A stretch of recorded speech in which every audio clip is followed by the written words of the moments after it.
Notre message de campagne d'hier n'a pas été diffusé à la CRTV comme initialement prévu.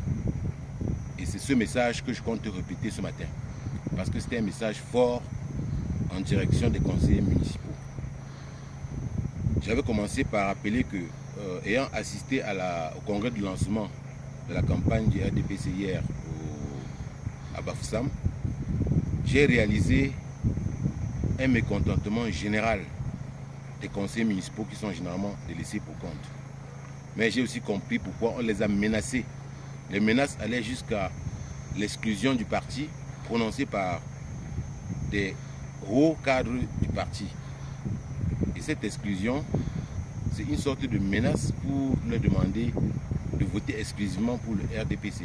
Je tiens à rappeler qu'un conseiller municipal est un conseiller de la région. Il n'est pas simplement un conseiller d'un parti. Alors, ces personnes qui n'ont plus la force de travailler sur le terrain comme nous, qui n'ont plus le dynamisme, pensent que le Sénat est une chambre de retraite et que le salaire qu'on donne aux sénateurs est une indemnisation de retraite. Ce n'est pas le cas. Le Sénat camerounais a besoin de jeunes dynamiques, de jeunes qui ont osé et de jeunes qui ont réalisé comme nous. Donc, je demandais aux conseillers de voter pour la liste UMS parce que c'est une liste de jeunes dynamiques qui sont engagés à changer complètement la région de l'Ouest.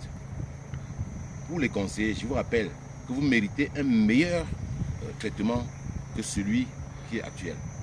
Vous méritez d'avoir un salaire. 150 000 francs de salaire, même pas beaucoup. Il y a de l'argent pour vous payer. Donc, quand je serai élu sénateur, je vous garantis que je vais militer pour qu'on définisse un salaire consistant pour les conseillers municipaux.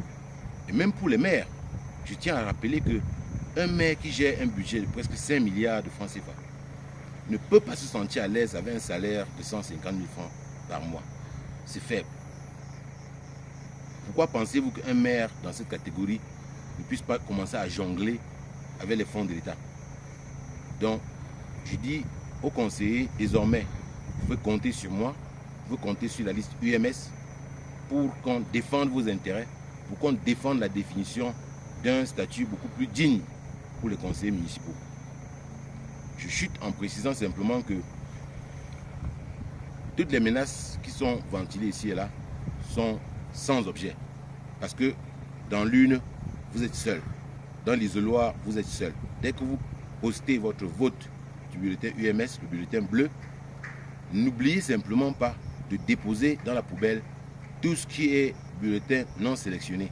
Comme ça, quand vous ressortez, vous avez rempli votre devoir en toute âme et conscience. Ne paniquez pas.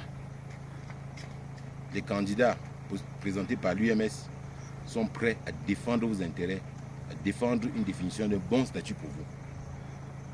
N'oubliez pas, quand vous êtes promis 1,5 kg de poisson congelé ici ou là, ce n'est pas ça qui va changer votre vie. Si vous avez un salaire digne, vous pouvez vous offrir autant de kilos de poisson que vous voulez pour vous et pour votre famille chaque mois. Donc je vous demande de voter pour M. François Tembiwa, le candidat qui va défendre vos intérêts. Votez pour UMS, le bulletin bleu.